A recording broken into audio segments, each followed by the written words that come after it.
Well, good morning if you are in Rupert, Idaho. Good afternoon if you are in Columbus, Ohio, or New York City, where I am. Good evening if you are in Padua, Italy, or Harare, Zimbabwe. Good overnight if you're in Sri Lanka, every part of Asia, Australia. Greetings to people all around the world who watch Fred Plotkin on Fridays on Adagio, the place where classical music happens.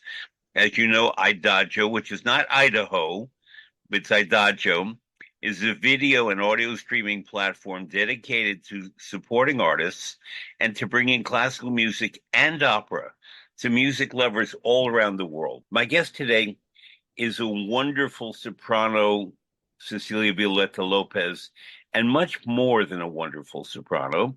I heard her, she's still a very young woman, but I heard her as a very, very, very young woman A doing baby. a fully in 2014, in July 2014, a fully formed Violetta in La Traviata that made me think that she had been doing it forever. But you are very young, and you were very, very young at the time. And it was a rather remarkable performance that I saw here in New York City. We can talk about it. But Cecilia, welcome. Oh my goodness. Thank you. What an incredible introduction. And I'm just so tickled and just so honored that you remember that performance. Of course. We can talk about it a bit later, but I want listeners to know today is September 19th of 2025. Cecilia is in Columbus, Ohio, because tonight she will be opening in an opera. I don't know if it's a new role for you, but it's a new opera, and we're going to talk about that later too. So I'm very honored that you're here today, but I also want people in Ohio, which is a very opera-loving state. I've worked there a lot to turn out and come to Columbus tonight or on Sunday for a performance we'll talk about later. But Yes, yes. um, in doing a little research about you and where you're from, everyone knows you're from Idaho. And when I do my typing of the word Idagio, spell check always corrects it to Idaho. Oh, that is So so that, I mean, I wanted Cecilia on for a while, but it's kind of like my computer was saying to me, get Cecilia. it was Because she's manifesting it to you. So I've been to Idaho. I worked at the Sun Valley Opera once Oh, about wow. 7 or 8 years ago. It was a wonderful experience because I taught school kids, and it was a really wonderful thing. And that's the town where Ernest Hemingway died and he's buried. And there's a wonderful library, fantastic library there. Um, it's not like all of Idaho. I know it's sort of an international resort, but it's a very beautiful state. We're going to talk about Idaho, but you specifically are from Rupert, Idaho, Yes. which is in the south, I think, east part of the state. And Mm-hmm. it's right in between Boise, Idaho, and Salt Lake City, Utah. Correct. So you are, it's a very, Idaho's a large and unusually shaped state. What's it shaped like? There's no other state that has that shape. Let me say that for all interviews, most interviews, I get asked questions, and usually I have to fill in the information that you are currently given. So I'm just enjoying this ride. I love this. But Well, to answer your question, just you wait. but to answer your question, Idaho to me has always looked like, I don't know, it's just very unique. It looks like someone took a bite out of one of the corners. And Yeah. so but it's always for me growing up, I mean, I had a very unique upbringing growing up working in the fields, the beet fields, sugar beet fields, not the Hmm. red ones, the sugar beet fields with my mom. But I had that binational upbringing because my parents were farm workers in the winters we would go to Mexico, so then I would hang out with my family in Mexico. And but that was just life for us. I didn't know there was anything life outside of little Rupert, Idaho, a population of 5,000. And going back to your point earlier, that's Sun Valley, Idaho is beautiful. It's in central Idaho, but it is the place for movie stars to go to. Sylvester Stallone lives there, Bruce Willis. We saw Arnold Schwarzenegger shopping at the little convenience store. It's tiny. It's a small town, but It it's a is. beautiful resort town, and the arts and culture is thriving in little Sun Valley, Idaho. They have a fantastic music festival in the summers. And yeah, Rupert, Idaho is about 2.5 hours, I guess, southeast of Sun Valley. And it lies right on that highway connecting Boise to Salt Lake City, or if you continue on the same highway from Boise to eastern Idaho, which is in Pocatello. So it's just right there. You can't miss it. There's an exit to, So to you Rupert. know the song that Judy Garland sang, "I was born in the trunk in Pocatello, Idaho." No, I don't Oh, know. There's a song. you're gonna have to use this for your recitals for an encore. I Oh, was that's what in I'm a writing it field down. in Minidoka County, Idaho. That's literally where I'm from, I Minidoka. know that's where you're from. Oh, okay, good. Okay, okay.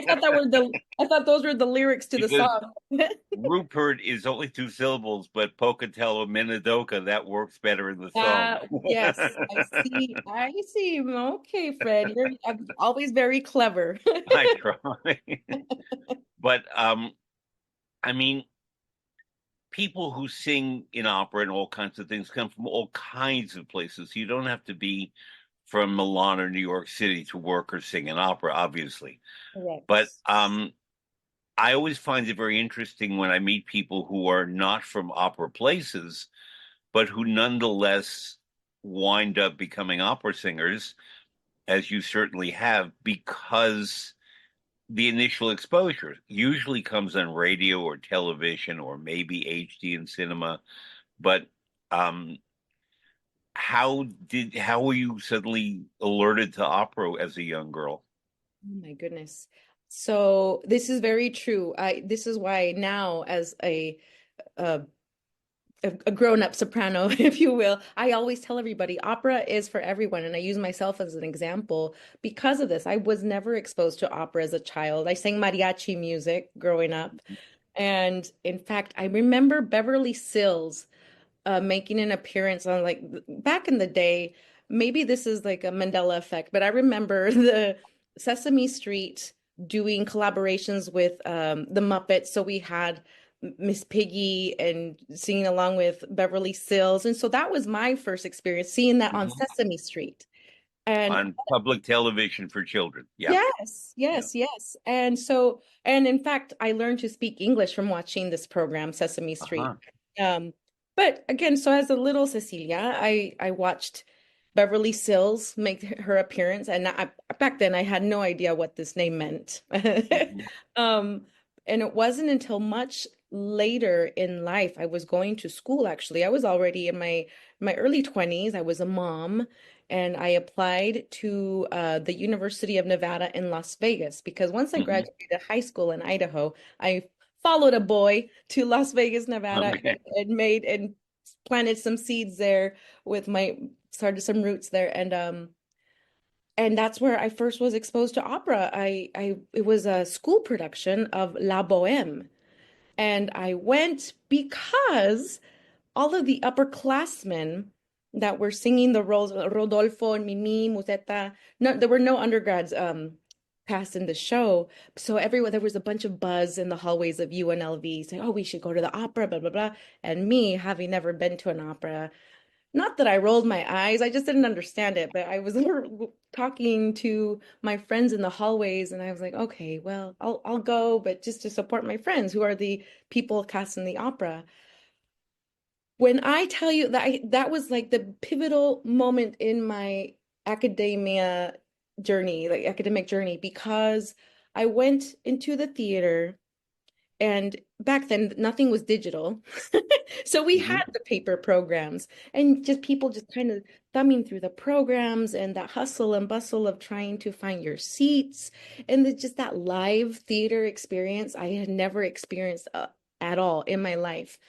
And then to my surprise, there was a screen above the stage, and I in my head I was, well, what? I wonder what that's for. And as soon as it started, the music for Bohème, da da da da, because there's no prelude for those who haven't seen Bohème, but I'm sure people have.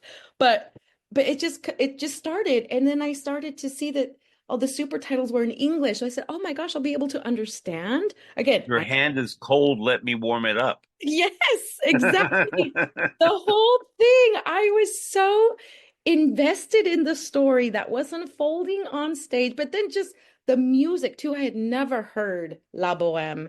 I'd never heard the music. And of course, there are moments that I still to this day, whether I'm singing it or I'm listening to old recordings in Mi chiamano Mimi, or it just the end. Sono andati, fingevo di dormire. I just it's so good.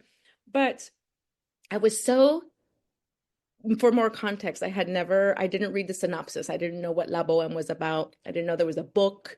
Um, and so I was married at the time, and I was at the opera with my then husband, and I leaned over to him when Mimi comes in very sick at the end, and I look at him like, she's gonna be okay. She's gonna be okay. She's got to be. And much to my disbelief, I see Mimi. There's a chord in the Puccini in the score, and Mimi just falls Yeah. asleep. Just really, just you could see her hands just And fall she limp. drops her muff, her little hand warmer. Oh, I Yeah. was emotionally distraught. I Yeah. cried and cried and cried, and I looked over to my husband and said, "She dies? What? She died?" And I left that theater just wiping tears from the just streaming down my face. And right before we were walking actually to the parking garage of the UNLV campus, and I stopped and looked at him and I said, "You know what? What my friends did on that stage is something so incredibly magical and moving and powerful because I was so amazed with how they were projecting their voices over the orchestra." So Without amplification. out mics, correct. Yeah. And so I thought that is what I want to do. And so again, to me, that was like when I became not obsessed, but I was really passionate, Mhm. for lack of better terms, about the repertoire, and I just wanted to learn everything. There are the anthologies of the all the soprano arias that was in the Yeah. music library, and that's when I found Violetta's aria Sempre Libera from La Traviata, and of course this was me when I saw the name Violetta. Oh, that's me. I'm going to sing this aria one day. So it just little things like that throughout my academic career that were just little nuggets that kind of helped shape me into the person I am today, because not having been exposed to opera ever as a child, and then people ask me now, like, well, do you think opera chose you, or did you choose opera? And I say, just knowing where I came from and how I came about it, I think I opera definitely chose me, because everything, not that I haven't worked hard for the career, You have, I know you have. but it's just So I I want to ask you a couple of questions. One sure, is, yes. have you seen the film Moonstruck? No, but Oh told my to goodness. I've been Then you're told to not a watch it. complete opera singer yet, but because it's I was the opera consultant on that movie, and it stars Cher, who won an Oscar for it.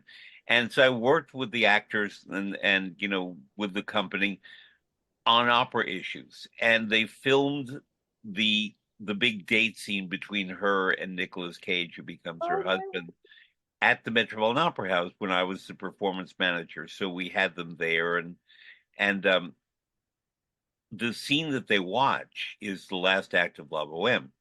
And the very oh, moment that you describe where, sono andati fingevo di dormire, she drops her muff, you hear her die, or you hear her get sicker. And at the end of the movie, or I'm sorry, at the end of the opera, when Cher is crying and she looks at Nicolas Cage and she says, I knew she was sick. I didn't know she was going to die. that was me. It was literally me. So okay, And that's funny. why Cher won the Oscar. I'll tell a little story about that because on the stage that night at the Met when we were filming, there was nothing on the stage. They used the La Boheme from Toronto, Canada, and we played the music for Cher and Nicolas Cage, and they reacted. And they obviously studied very well. Um, but they were not watching anything. And the music they used was actually a recording of Carla Bergonzi and Renata Tebaldi. But they didn't they were looking at an empty stage. This is the magic of the movies. So the fact that Cher could deeply react to nothing on the stage really meant that that was an Oscar-winning performance. So that's the first thing. The second thing is I want to go back to Rupert, Idaho. Okay. There's something very particular about that town, maybe many things, but one is it has a very famous theater, the Wilson Theater. Now, Yes. a number of years ago, I had the wonderful soprano Leah Cricetto on this program, and we're friends. And she grew up Oh, in a small town in southeastern Michigan, not too far from where you are now. So people in Michigan go to Columbus, Ohio this weekend. Um, and I forget the name of the town, but what was particular about it was it had an historic theater, which is unusual for a small town. Now, yes. your town of Rupert is the main town of the county of Minidoka, but that's still very small and Very small. very unusual to have a wonderful theater. And this Wilson Theater was built in 1920 at a time when, in various parts of the United States, people with money, whether it came from agriculture or mining or forestry or fisheries or furs or whatever, would build theaters. So in a place like Astoria, Oregon, there's a beautiful Hmm. theater. And I've been to many of these theaters around our country, and it's a treasure that we have. And in doing research about you, I discovered that the most important small, beautiful, historic theater in Idaho is actually in your town. So when you were growing up and picking beets, sugar beets, and going to school, were you aware of the Wilson Theater? I know now you performed there, but talk about that theater in the context of being a girl in rural Idaho, basically rural Idaho, between Boise and Salt Lake City, but really in Minidoka, and what that theater meant. For us growing up, I mean, I think as the community as a whole, I don't think we really understood the importance of it because I remember my first time going to that theater was to go see a cartoon because it was converted into a movie house. Hmm. And this was in, gosh, late 80s. But our boss's wife took me and my older brother and her kids to go watch a cartoon of the Care Bears. That is a very vivid memory in my head. And that was the only time because it's a very beautiful historic like town square that we have and on Sundays you can like kind of cruise around. That was always fun in the 90s. Um but it was kind of I saw it go from that movie house and then somehow, and I'm not really sure how the city funding works, but I saw it go from that movie house to it was converted to a Mexican store, and that was like the only Mexican store that we had at the time. It was called, I believe, it was Dago Martinez's Mexican store, and then later, like in the after the 2000, I graduated high school in the year 2000, but after that, there was a real mm, engaged, very exciting movement to find funds and to restore the Wilson Theater back to what it was in its heyday. Fred, it's the most gorgeous. It's so beautiful. The lights are all the same, and the architecture is true to the it's in the 1920s. 1920, yeah. It's And so they gorgeous. got a donation. The biggest donation was $500,000, and it came from a local farmer named Robert Orr, ORR. And And he's a potato farmer. yeah, so Hmm. this is why, in American English, we have the expression, that's not small potatoes. I think $500,000 is a nice big grant, and it speaks wonderfully about the relationship of agriculture. In Parma in Italy, um, when they make Parmigiano Reggiano cheese, the cheese has to age, and the banks of Parma have these refrigerated rooms, and the cheesemakers put the cheeses in there to age. And when the cheeses are sold, the interest is paid back to the bank. But then the city takes a percentage, I think 1 or 2%, and uses that for the arts. So that every time you eat a piece of Parmigiano Reggiano in the world, you're supporting the arts in Northern Italy. So Yeah. maybe, an Idaho potato can, and by the way, when I went to Sun Valley, Idaho potatoes really, really are delicious and better when grown locally. It's a whole other phenomenon.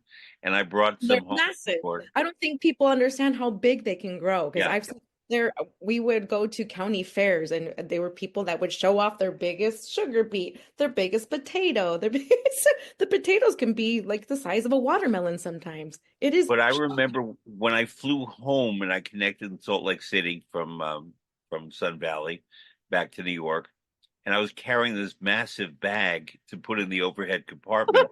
And in Utah, they said to me, "What is that?" I said, "It's potatoes." that's Why are you traveling amazing. with potatoes? I said, "Well, I was in Idaho, and that's what I want to bring home." And they were delicious. I served them in New York. They're full of flavor and fragrance and nutrients. And anyway, so I love, and I mean this very seriously, when agriculture connects with the arts. I think it's a very important story that's not told enough. But Yes. there are examples around the world, and I'm glad to know now about the Wilson Theater in Rupert, Idaho, that it received a lot of significant funding. I understand too that in Rupert there's a large cheese making plant. Yes, Kraft cheese. Kraft cheese Yeah, is a big one in used to have a factory right there in Rupert. It was right. in I don't know where it is now. The last time I was home, it was sold, so it's no longer Kraft, but it's still a cheese factory. But yes, there's a lot we have a lot of cows, a lot of dairies. Actually, on the road that takes us out to so Rupert is the proper town, but then my where I grew up, it's 12 miles north of Rupert. Uh-huh. So we were just surrounded by farmland as far as the eye could see. But on those 12 miles, I think you can pass by six dairy farms. Hmm. And so, of course, just imagine the smells. I was about to ask you about the fragrance of the area because agriculture, when you go to where Verdi grew up, there's a definite smell of agriculture everywhere, Oh, even okay. now. And you just knew that he grew up in that surrounding. He had a farm. Oh, I And didn't know that. so his parents were farmers, and then he bought his own farm when he made money on Rigoletto, actually. And he built a hospital for farm workers. I don't know if you know that, Oh, because at that no. time, um, the province of Parma, where he lived, but very close to the Po River, was under France. But if you cross the Po, the north side of the province of Cremona was under Austria. Oh, And the people who were the farm workers had no medical care, no protection, no nothing. So Verdi used his money to build a hospital for workers. oh wow, And I he didn't. brought doctors and nurses from Bologna and from Milan. And the hospital's still there. It's in Villanova. And he was so generous and forward thinking that he understood that a farm worker needs medical care too. He later Mhm. built a home for retired musicians in Milan, saying that chorus members and instrumentalists who are no longer performing need home and care. So that home opened in 1902. It's still there. Great. And this is the man Verdi was. But anyway, that's my romance, is my adoration of Giuseppe Verdi, not just as a musician, but he's a hero to me. Yeah. Um, so I do want to point out that community and so on is very important, that everyone who works in a community deserves Yes. equal access to the arts and equal access to good food and good medical care. That's I'm stepping off my platform now. No, that's you're absolutely right. And really quick, just to close a circle on that Wilson Theater, to be able to, as a soprano, and going back to my hometown, and because this was during pandemic time, so the world was shut down, and we didn't know what was going to happen. So I reached out and started doing recital work, and the Wilson Theater was the first theater that opened its doors, and we did social distancing seating. Fred, we sold out twice, two performances, and the financial lift that my little hometown of Rupert, Idaho gave me and my pianist, it's just, I mean, I talk about it today because I haven't seen anything like that anywhere else where I do recitals. I love doing them, but I always Yeah. tell the story like this, it is small but mighty, and that's I'm just proud of little Rupert, Idaho, and seeing how they supported one of their own, but just the arts in general. So it was wonderful. So you were living in Las Vegas, which is a big city. I've spent time in Las Vegas. It's not like any other place I've ever been to. And Correct. the reason for that is because, um, it's famous for the gambling, for the Elvis Presley movie with Anne Margaret, Viva Las Vegas.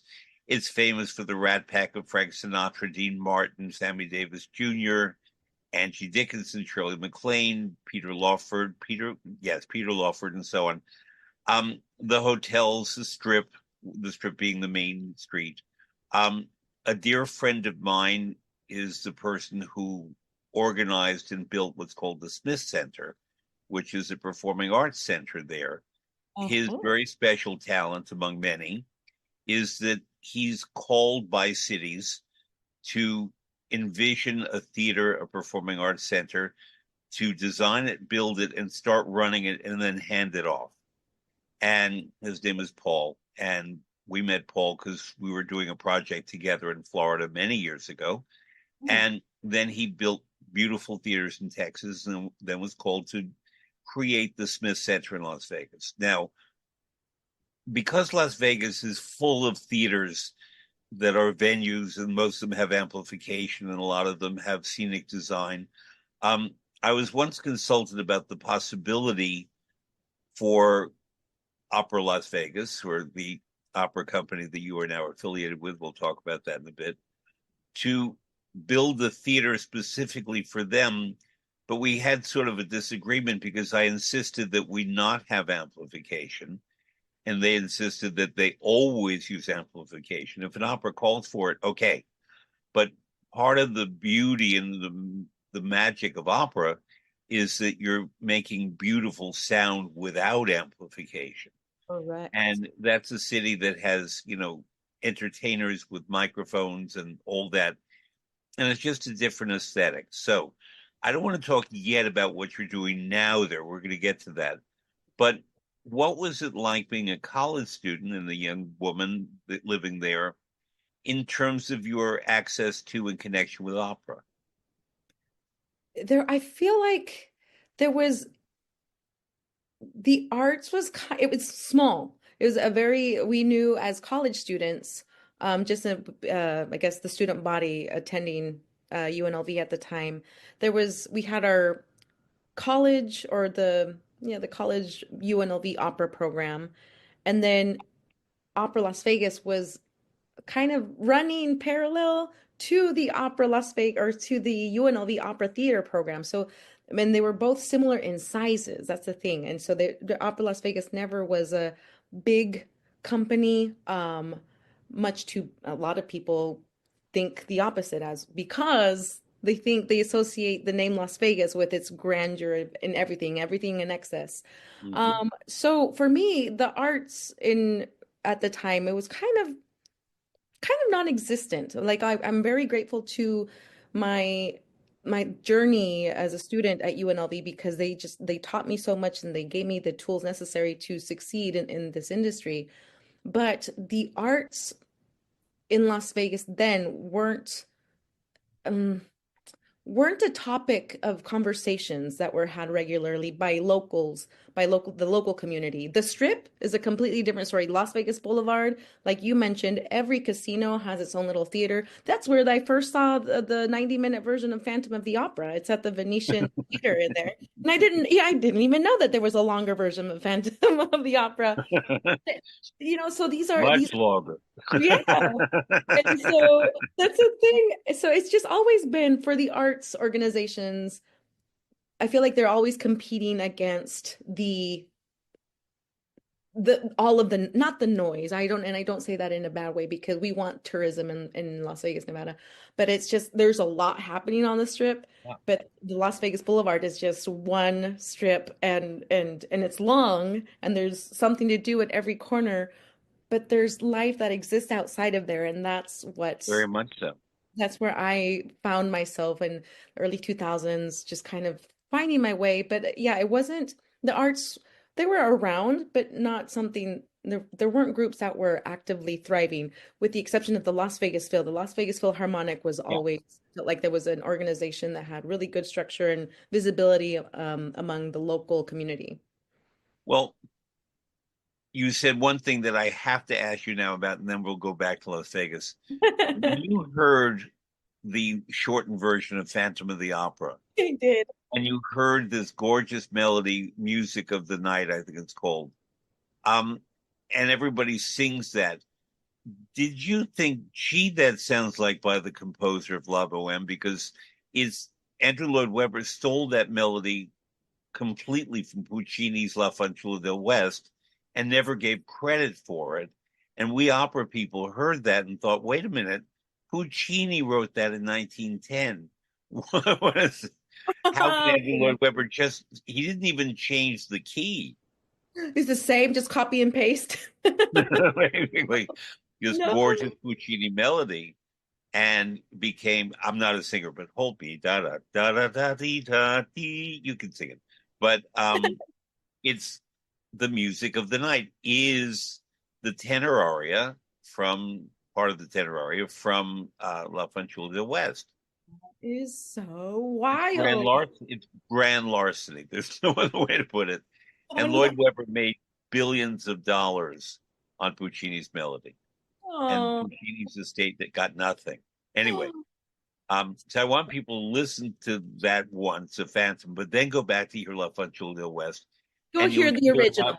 right, that's much better. So there's that. But the point I want to make that I know you can talk to as well in your student days, but we'll talk later about what you're doing there now, is the fact that Las Vegas, I believe the metro area is something like 2 million. Yes, it's And massive. most of the people who live there are workers. They work in the entertainment industry, they work in restaurants and hotels, and the service industry to the strip.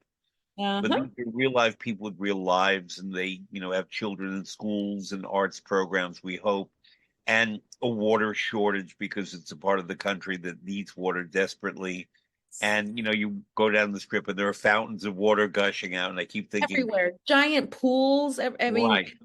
And massive. yet they're always short of water. So um, it's a real city with real issues. And Nevada, I'm not playing politics here at all, but Nevada is one of the 6 states in the country that when presidential candidates fight over who will win those states, it's one of the states, Arizona, Michigan, a few others, so not Ohio anymore, but Wisconsin, Pennsylvania, so that Nevada gets a lot of attention every 4 years when Mhm. the presidential campaigns come in, because in America, for better or worse, we know which states will go one way and which states will go the other way.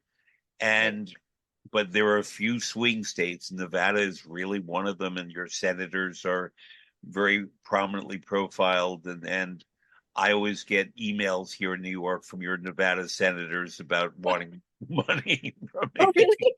Oh, wow. I mean, it's actually pretty admirable the fact that how hard they're campaigning. they they're reaching out to New York. But the thing is, so Nevada geographically is a very large state. It's called the Very, Silver State, I think, because there's a lot of yes. silver there.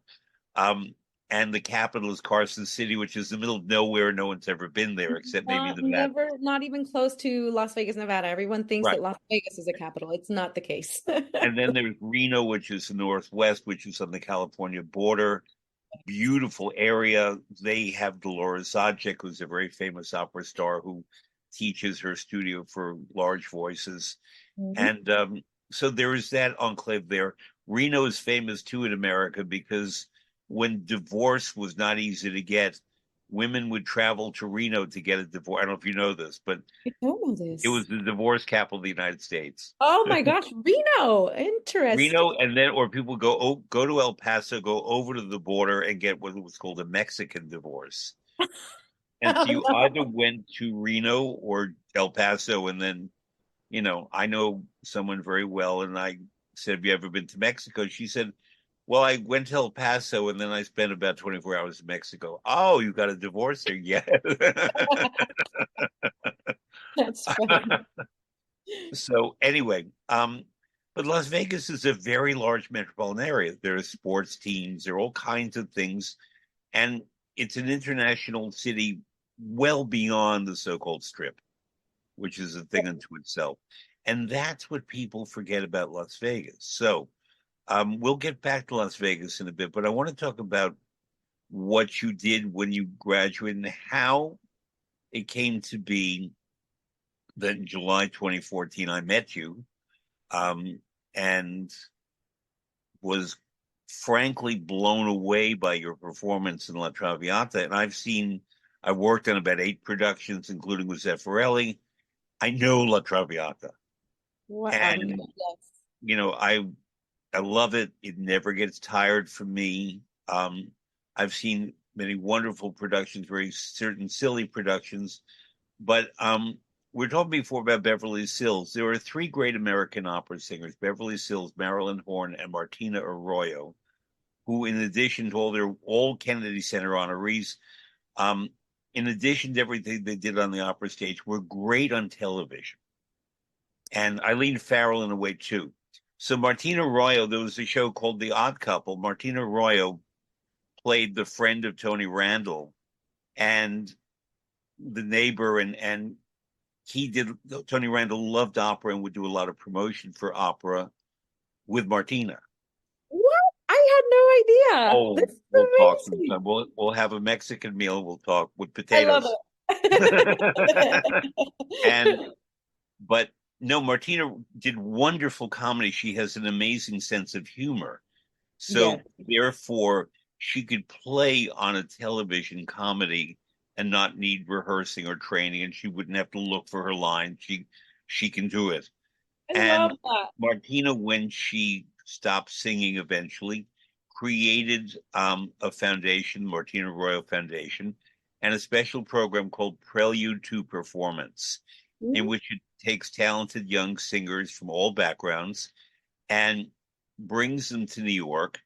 And they do a full opera production, working with excellent conductors and stage designers and so on, so that the young artist, you among them, could have the experience of building a production and working in what's called a traditional opera production. I'm not here to defend or knock innovation in opera productions or changes, but her idea, and I agree with her, was to give you at least one experience in a traditional opera production and how it's Yeah. built, learn about makeup and wigs and costumes. And often they would do two operas in a summer, and the girl who would sing Violetta in one would be in the chorus of the other, that kind of thing. So the different people got to be stars.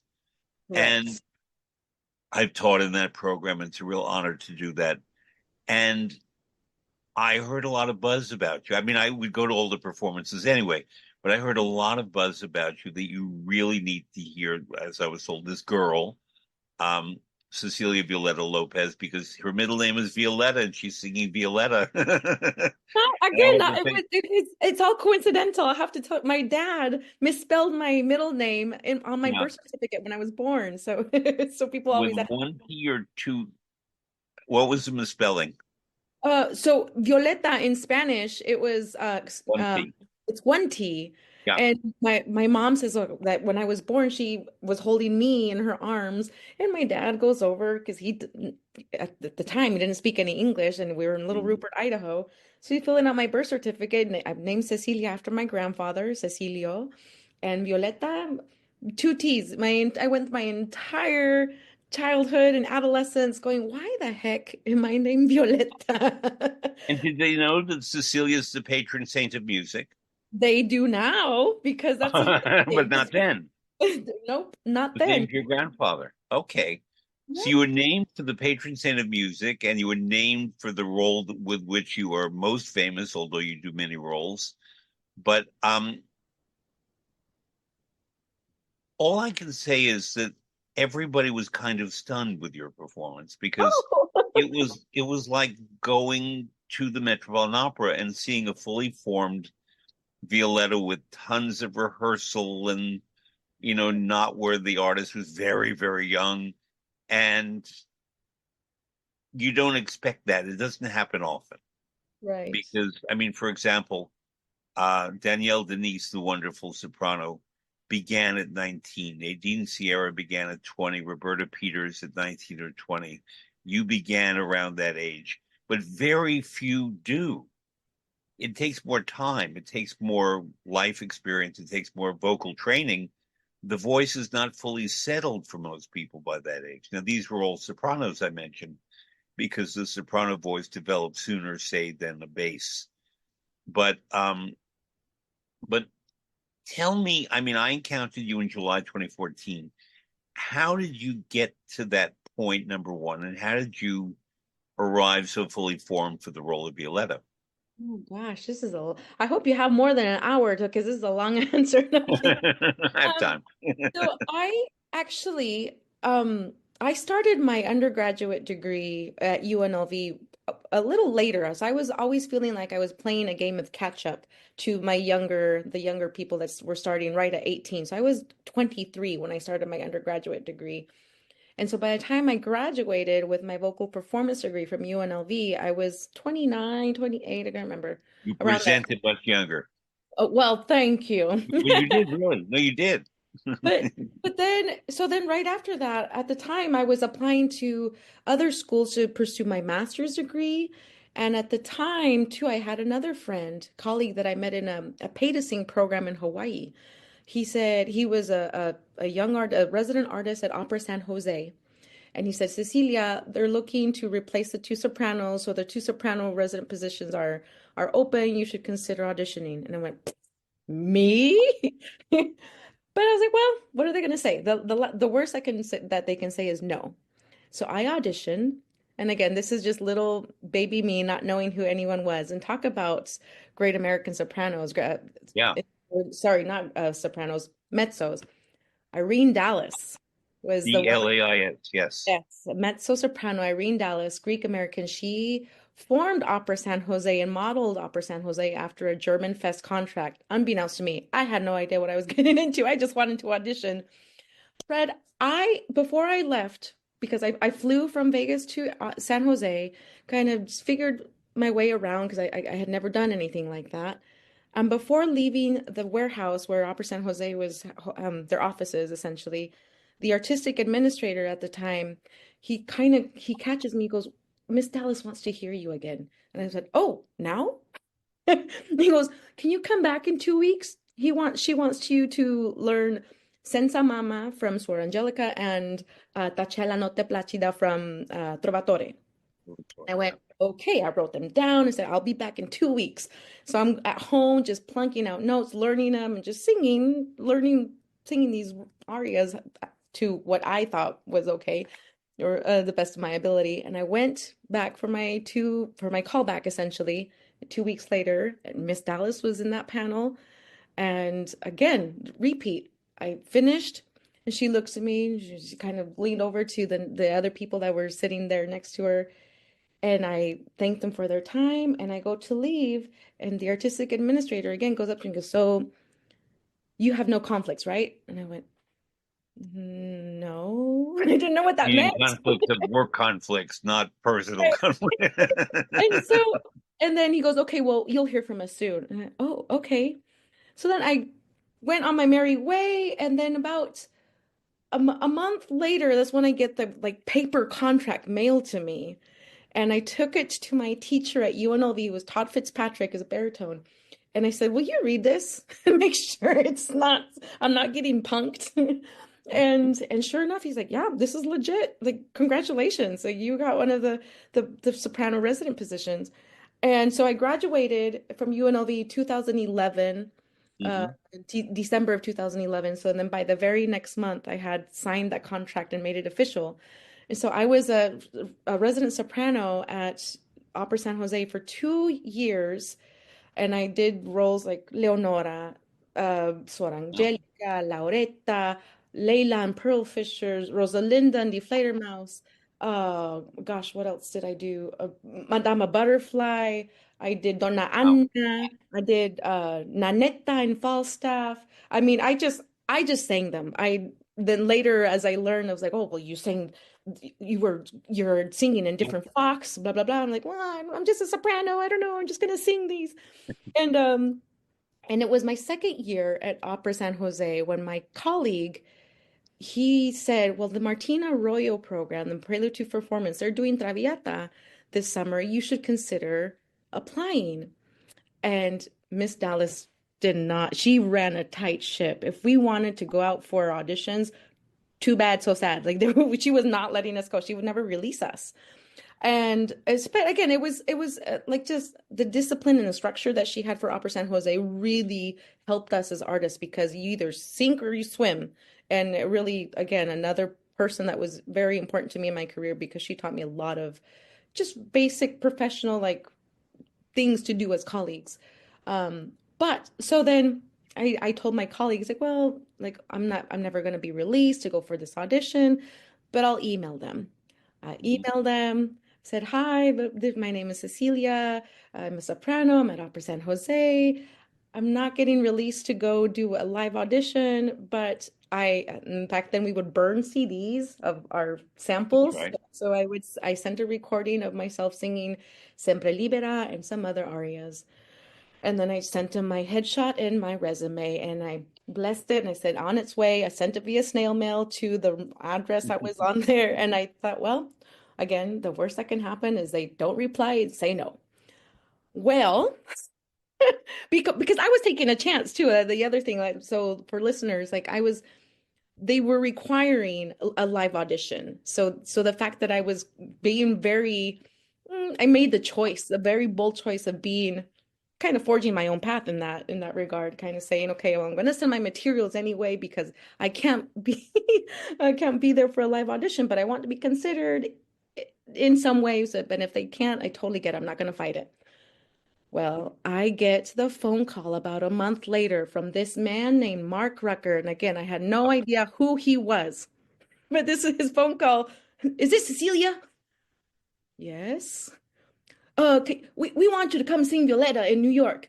Can you do that? I'm like, okay. This is Mark in New York. Okay. Okay. Yeah, I'll figure it out. I will be there. Okay, thanks. Oh, we'll be in touch. And he hangs up. That was it. And so Mark Rucker, for listeners, I mean, he's just an incredible, talk about another operatic giant. He's an incredible person, incredible singer, very baritone. There was also Great dirty baritone. he taught me so much too while during my time there at Prelude. But that one thing led to the other. The rest is kind of history. I made my plans to go to. I finished my residency at Opera San Jose, and I moved back to Vegas and packed my suitcase again to go on this Traviata adventure in New York. And Had you been to New York before? I was gonna say never, but I had the year before. Miss Dallas did release me for some wiggle time in the summer when there was some dead space to go cover Angela Mead at Caramore. So Okay. I was there for a little bit. And was it Semiramide? No, it was Le Verbe Sicilien. So we did the Oh, in French. in French. Oh my gosh.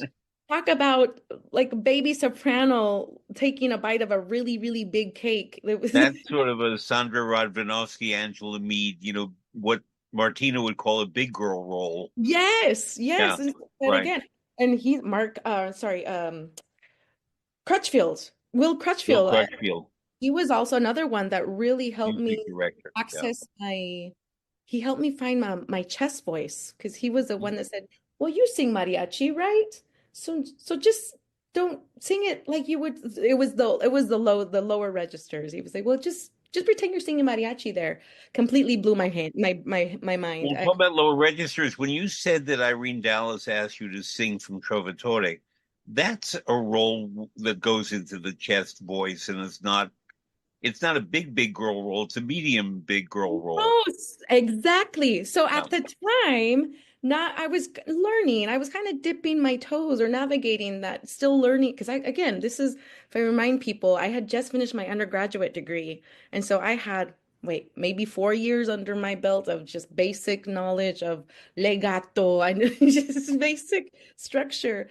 And so doing Leonora as a 30-year-old soprano, and I was always told, there was always some people, it just depends who you talk to, but about chest voice, accessing chest voice. And then I went down the rabbit hole and found recordings of Layla Genscher singing with chest, ooh, and it would again. So I that's when I kind of started dipping into that.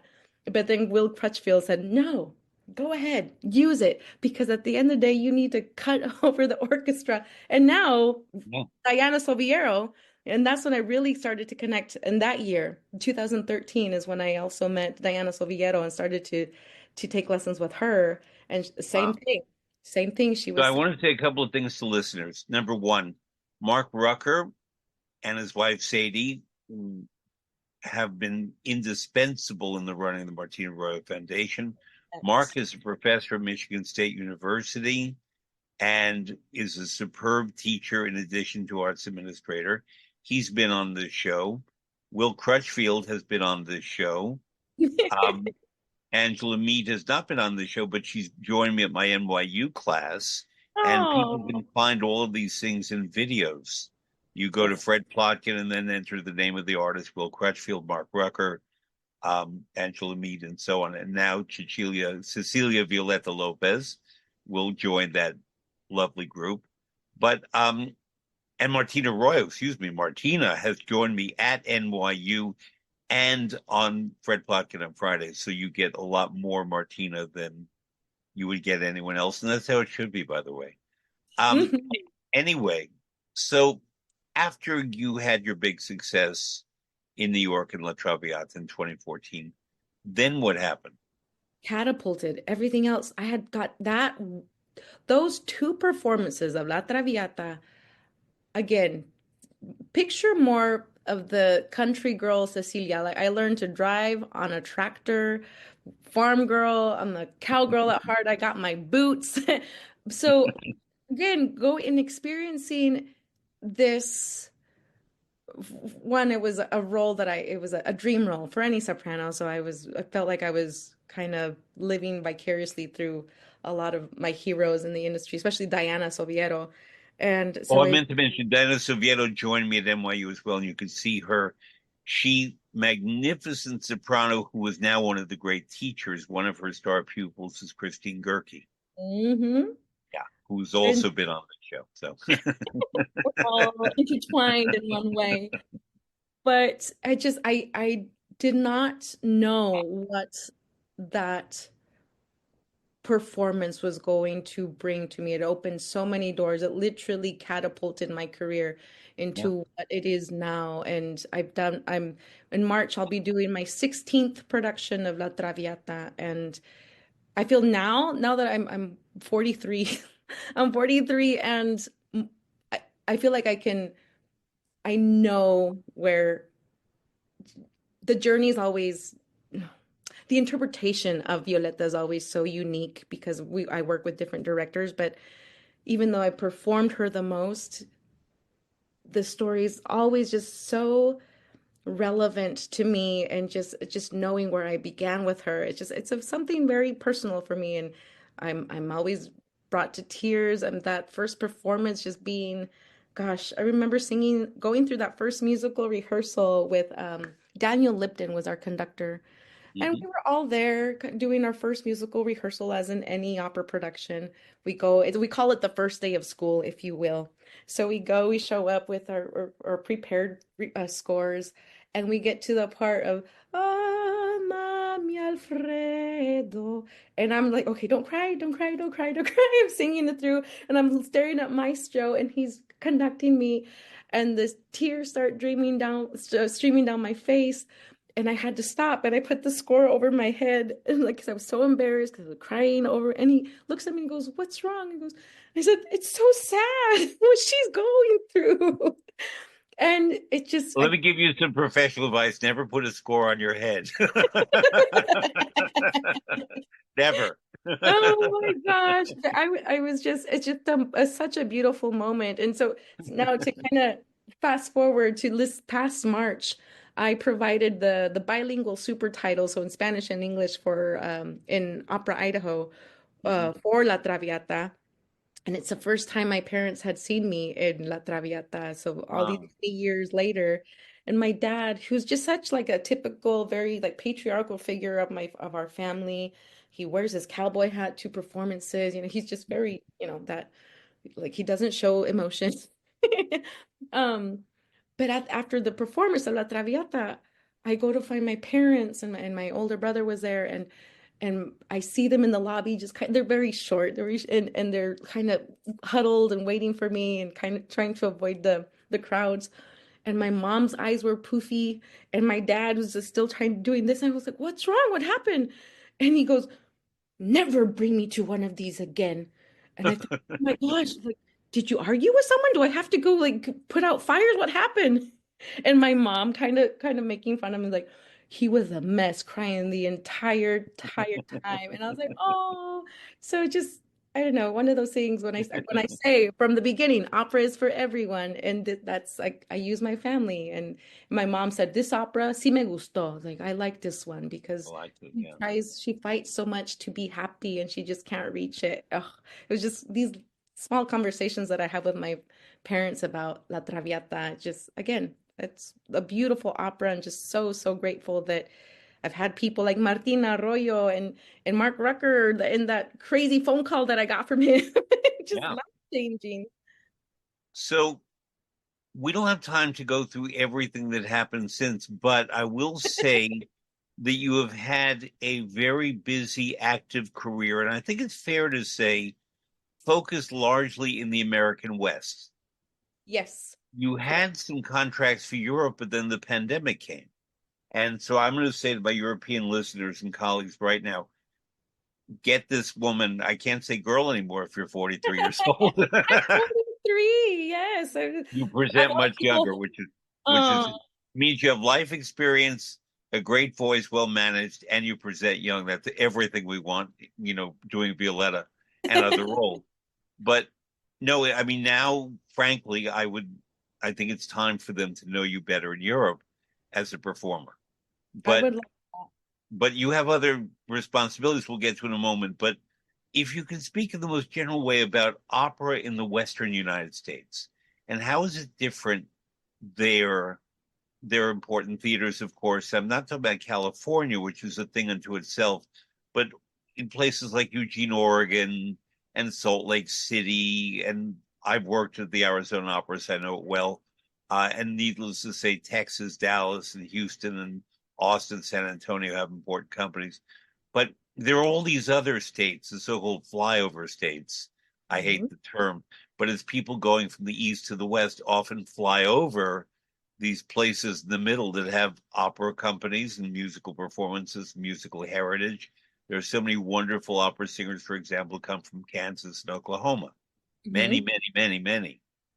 Too many to name. So Samuel Ramey and Alan Held and Joyce DiDonato, and there are many more. Yeah. Um, so for that reason, it's a rich tradition. Marilyn Horne, who's American, of course, grew up in Pennsylvania and then moved to California. And I remember one time we were good friends. She called up and she said, "Hey, you know anybody in Wyoming?" I said, "Well, I do a couple of people. Why? Are you going there?" "Yeah." And the reason was she had sung in 49 of the 50 states. When she realized she had not sung in Wyoming, she booked herself a performance in Cheyenne so that she could say that she sang in every one of the 50 states. That's incredible. Oh my gosh. But for Yeah. example, Wyoming is a massive geographic state. It's a square, basically, a rectangle, Yep. just below Idaho. There's not much population there at all. Colorado below that does have population, and That's Utah does, but Wyoming is kind of empty. It's a lot of space. But there's opera there too. There's music there too. yes. So that's my side of it. But growing up in the West and dealing with Westerners who wear their cowboy hats and their boots to the opera, talk about that. It's very, how should I say this? Because you're surrounded, once you're in a city, you realize, you forget that there's outside of the city, there's miles like of open vastness. There's nothing there. And so you drive for 5 hours and then you get to the other city. You drive another 6 or 3 hours, just depends. So it's that, for me, is something that I grew up with and that I'm very comfortable kind of navigating. But for people who come, like I have a lot of colleagues that, like yourself, that come from New York, and it's everything you can get from New York to Philly in a very short amount of time. But out in the West, like it takes me from from Albuquerque, because during the pandemic I moved to Albuquerque, New Mexico. So from Albuquerque to Little Rupert, Idaho, it's a 12 and a half hour drive. Yeah. But for us, that's completely normal. Like, oh, we just get there in a day, no problem. So it's but so for these opera companies that are put in these very in the bigger cities, in the metropolis areas of these cities, it's a challenge. It presents a challenge because there's not I guess the community, we wish it were more saturated with people, but it's not. It's just a reality of living in the old west, as my my friends call it. Yeah. But but there is culture, there's these cities like Santa Fe, Las Vegas, there's a bunch of great people that believe. Tucson, Yes, Tucson as great well. cultural thing in Tucson, Arizona. Yeah. And there's just there's a lot of people that believe in what we do. And then for me, Omaha. Yeah. yep, for me being a Latina too, that's another thing that I want to emphasize that we are everywhere, but specifically in in the West, because we go to we do the farm labor, and but that's why whenever Denver, I reached out to the Latinos in Denver, said, "Hey, we're here, come to the opera." Like there are translations in Spanish, so it's Well, I want to make this very clear. You don't have to, because from you, people would say, well, you're advocating, but I'm not of Latino origin. But Latinos feed the United States, Yes. very simply, whether it's growing and gathering our food, whether it's working in the factories that convert it to food we eat at home, or working in restaurants. It's Hmm. mostly Latinos. And if you go into an Italian or Indian or sometimes even Chinese restaurant in New York City, there are Latinos doing the cooking. Yep. Yep. Nothing wrong with that. No, not at all. Not at all. But what I I mean love is it. that, it requires adaptability and flexibility and being bilingual and all kinds of things that don't necessarily get recognized that I Yes. consider crucial. And I consider, obviously, I say obviously for me, Latino Americans, Mexican Americans, Canadian Americans, Jewish Americans, Russian, Chinese, whatever the background, we're all Americans. Hmm. And, equal, e pluribus unum, the great strength that it's on our money, it says that. Um, for many, there are one. And so that, but it happens to be a fact that American agriculture would come to a complete halt were it not for Latinos. Yep. And I And we often share would that. starve. Yeah. I often share that story because again, people associate, oh, well, Cecilia's a soprano. She went to Juilliard. She went to no. And I say, no, I was never exposed to opera. I grew up working in the fields. Right. I sang mariachi music. Um, I was, but now I love it. It's an art form that has loved me back essentially, and it's so beautiful, and I just continue sharing that whenever given the opportunity, that it is an art form for all, and there's something that you can take away from all opera performances that you see. And so it's just I love it. Well, another thing I want listeners to know about you is that you wear more than one hat in the opera world. I do. You I will got a say new job recently.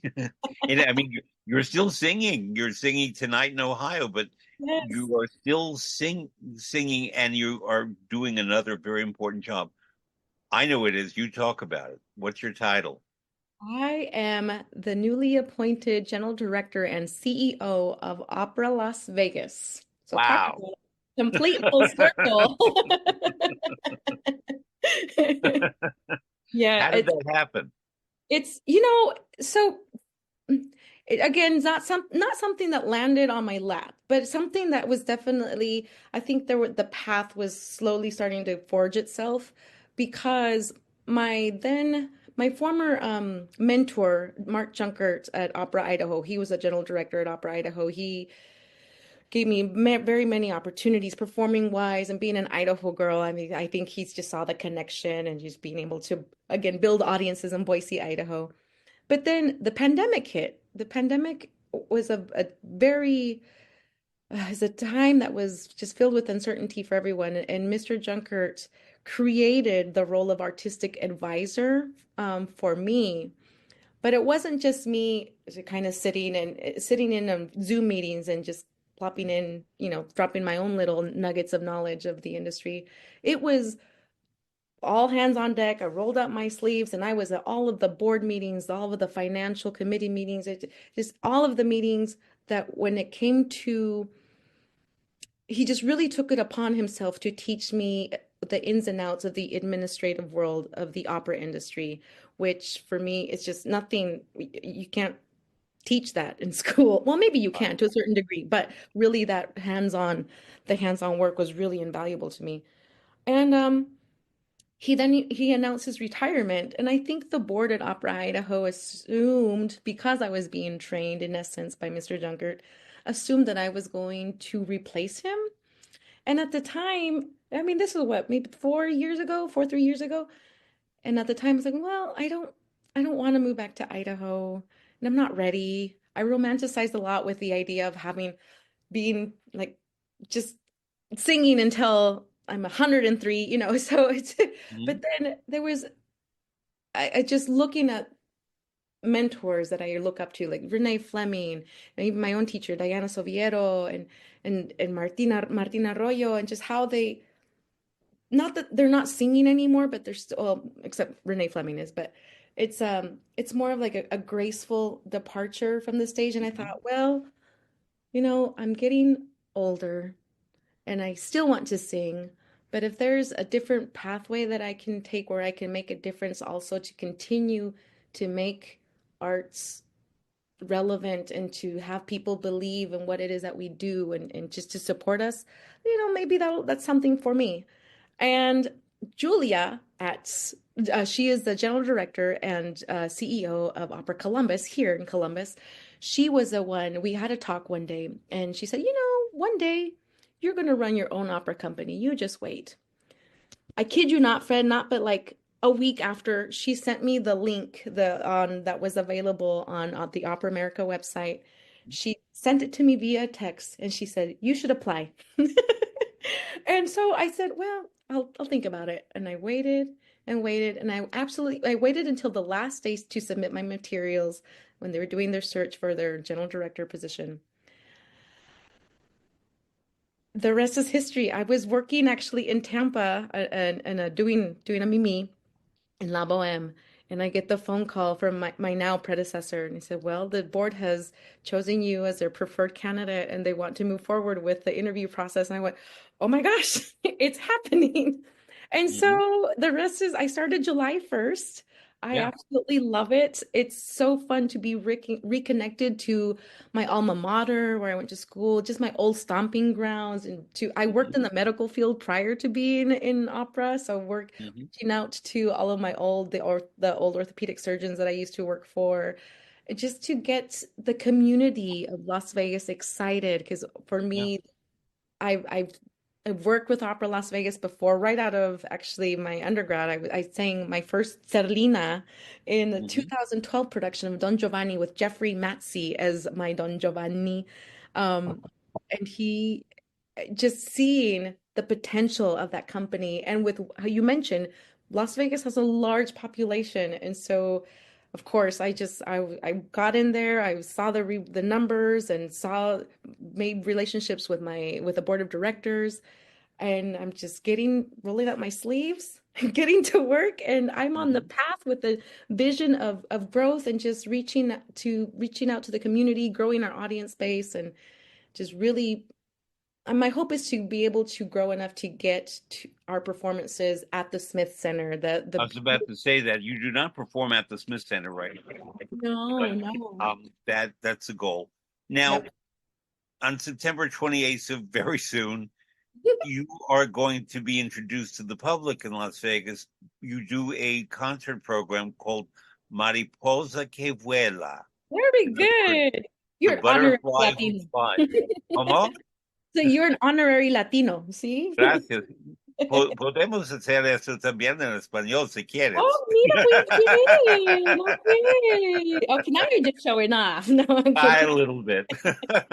But anyway, The Butterfly Who Flies. This is a recital program that you have created.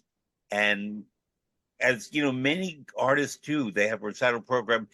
The actor Ian McKellen, when he's between movies or plays, has a program called Acting Shakespeare that he can just take out of his bag and sit in front of an audience or stand in front of an audience and do his evening of acting Shakespeare. And you have Mariposa que Vuela. Talk about that. Where's the title from, and what does it express about you? I can't take the credit for it. I was always told that my journey of getting to where I am has always been very unique and almost like an anomaly almost because having a career is very in the opera industry specifically as a performer, as a soprano is very hard. I tell my students if you want this, just work hard, and if you think you work hard, work harder. Um, but so Tony Zancanella, he is the executive director of Opera Southwest in Albuquerque. He approached me actually. He said, "You know what? I have an idea for you. It's an autobiographical recital, and it's something I'm just giving you the idea, but you should do it because your story is so unique. And I think with how much we're trying to, as a company in Albuquerque, trying to really reach the Latino community, your story is something that they could find, they could identify themselves with, and just really trying to push that forward and to let them know that, again, opera is for everyone." And so I thought, okay, well, I'll do this for you.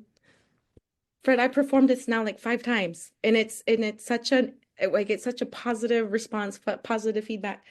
But it essentially is what you and I just talked about in this last hour and whatever about I talk about my roots, my beginnings, how I sang mariachi, um, and where my journey through UNLV, how I became an opera singer.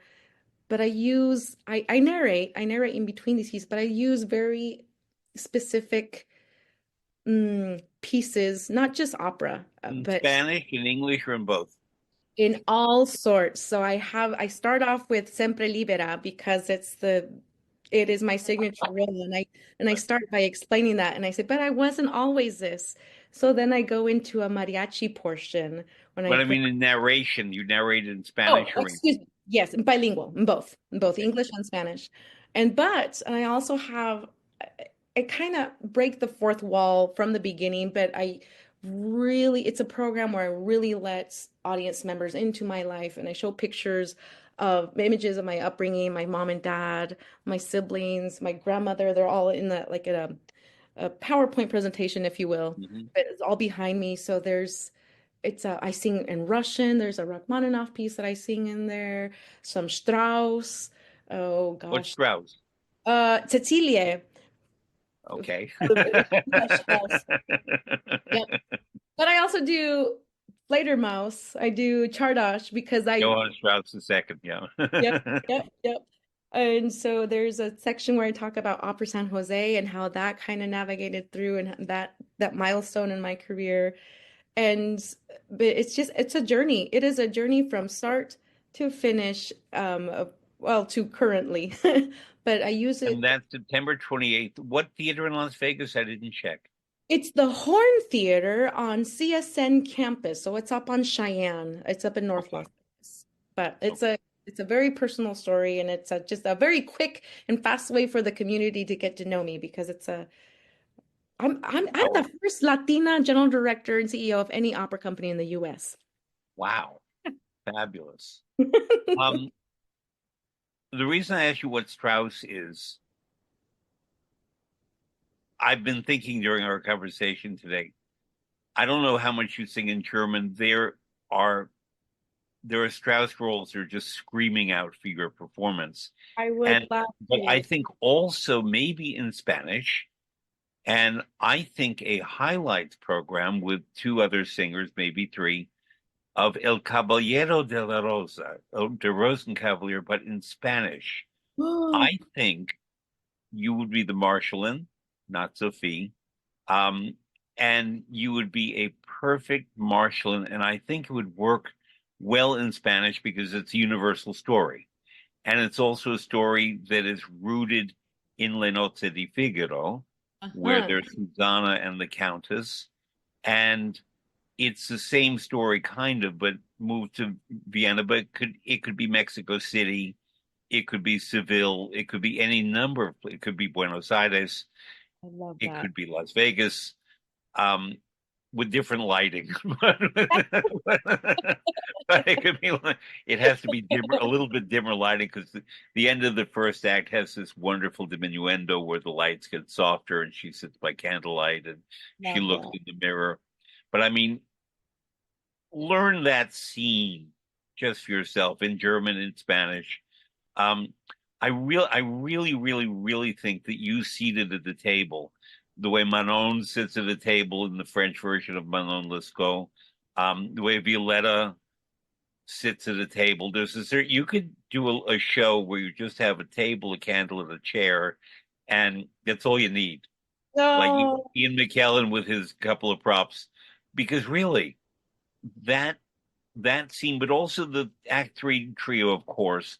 But I think particularly the last scene of the first act of De Rosenkavalier would be a natural fit. Just look at it. I know I you're will. busy. You're running opera companies, singing starring roles, but if you have a minute, No, no, but that's what I love about this career. It's not just the admin stuff and performing. It's the learning journey for me yeah, because I love being able to learn to meet people like you. Like we went in 2014 and you just for me have always like I will never forget that masterclass that you gave on like how to present ourselves. And you were so complimentary and I just thought I was like the biggest loser. no, no, no, no. Because I And presented. people may not know this about me because you were saying that your middle name is Violetta, and I was about to say to you that my middle name is Falstaff, but it hasn't helped. It's not, but Oh, I was like, is it really? Oh, no, it's really not. But the point is, it's not enough just to have a middle name and then you go with it. But what I want to say about this is that people know me probably as a friendly, sort of kindly figure, maybe. But when I teach classes, I can be a bit tough and yes. like That's why very tough. I was prepared to like okay like me to just go in there and but again I was just I walked the I guess the takeaway from that brief meeting with you it was just kind of like for me as a like okay like you're doing okay you're doing the right things you're making the right choices and you're in the right way of forging your your path. Right. But I So sort of believe that people in our profession, many, many, but certainly ours, have to be kind because we're dealing with human vulnerability, but also very serious and absolutely. very practical and have a very high standard and Yeah. only do good work. Yes. And, whatever that means to you. The other day, Robert Redford died, and I remembered that um, I met Ingrid Bergman once, and she met him at a key point in his early career. And her advice to him was only do good work. And that's how I've always lived. And good work means good things for people, but also means you take seriously the quality of the work that you do. And so that's why I know that I could be a slightly tough teacher, which But it's good. We need yeah, that. I mean, I need it. you have to. Yeah. I mean, Like it or not, but you I, have to. I didn't share this, but Martina Arroyo, she's another one. She's a tough teacher. Well, she comes from teaching. She She's a was a tough cookie. and Luciano Pavarotti was a teacher. There's certain people who were teachers before they became opera singers, Yep. and there's a rigor that's required for that, and I believe in that rigor too. You can't just say, "Oh, you'll be better next time." If we're working with a young artist and he or she is having trouble with stuff, and you're in front of an audience, sometimes you have to take seriously what the problem is, but also and not hurt their feelings, but also address the issues in a serious way. Right, right. So uh, I have an appointment, and I know you have an appointment tonight Yeah, because you're about yeah. to sing a role in an opera tonight. So we could Only talk, one, remember, we were only due. one other guest of mine, Latanya Moore, joined me on a day of a performance, and she went out and sang. fantastically well here at the Met. But anyway, you're doing an opera. I know the story it's based on by Nathaniel Hawthorne, but I don't know the opera. Rappaccini's Daughter. You're in Columbus, Ohio, by the way. It's Opera Columbus, I guess .org. I'm not sure. Um, Yes. and it was written in 1992 by Daniel Catan. Did I pronounce Yes. that correctly? With the accent in the Yes. right place? Correct. Um, Yes. Yes. the first Mexican composer to have an opera produced in the United States. And Historical. I he's had no no longer idea with until us, yesterday. unfortunately. Yeah. But Rappaccini's Daughter is based on the story by Nathaniel Hawthorne and is of interest to me for many reasons, but one of them particularly is it's set in Padua, in northeastern Italy. Now, I did most of my upper training in Italy and I learned Italian there. And Padua is a city I know well. Padua, after Bologna, where I studied, is probably the other most important old university in Italy. And Mm-hmm. it they Bologna and Padua have the two best medical schools. And Padua has a garden, a very important garden near the Basilica of Saint Anthony, Saint Anthony of Padua, very famous saint for pregnant women, for lost souls. A lot of people, even if there's less practicing of Catholicism, if you are still a practicing Catholic, you find your way to Padua to pray at the Basilica of St. Anthony. And Oh. very close to that is the medical school, and very close to that is the first botanical garden in Europe. And the doctors in the 1600s who did medical research used the plants that grew in that garden to develop medications. And one of the first great steps forward in medicine happened in Padua because of that garden. Now you take over.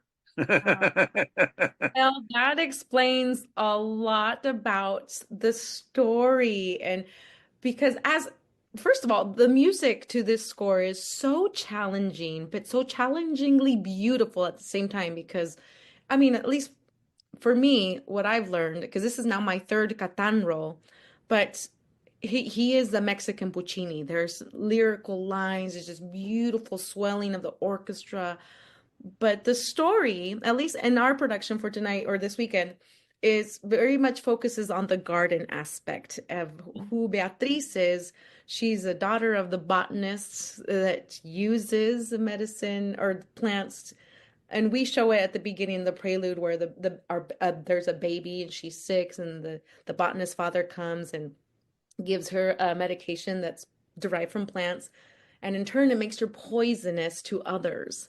So, and but yeah, it's a tragedy. Yeah. um but it's a very, for me, having you shared that bit of knowledge, I see, again, this is why I love my career, because I just learn so much from other people, and having that word of mouth from passed down to me, that knowledge is, I just love it. I soak it up. um it just all makes sense. It all makes But sense, like also all the the. thing about babies and the Basilica of St. Anthony and pregnant women, which is right there. And it's all of a piece. And I wonder, I would have to study Hawthorne, whether he knew all this when he wrote his story. I wonder, Yeah. but it definitely, we focus on a lot of those things that you just mentioned, is the baby and the garden, and how all of their doctors. There's a botanist, but he's a doctor, and there's another doctor, and then there's Giovanni, who is an aspiring physician. Mhm. So he's a student, but it's a very magical and ethereal, visually striking production that we have here at Opera Columbus. But the music, I mean, Maestro Catan, may rest in peace, but he was just a beautiful composer, beautiful music that he left us, and it's just a privilege to be able to share this story with the community of Columbus here. So it's playing tonight, Friday, September 19th, and Sunday afternoon, September 21st, Opera Yes. Columbus. And I hope that's a role you bring elsewhere. I hope. And all I can say is, so far, so good. No Yes. small potatoes. No small potatoes. No, no. One of the other things I like to say is that Idaho, we are more than potatoes. Your sugar beets. Yes, yes. No, And a it's lot more. Yeah. Cecilia Violetta López, thank you so much. This has been a wonderful conversation. And as we say in opera, toi, toi, toi. Thank you. Thank you so much, Fred.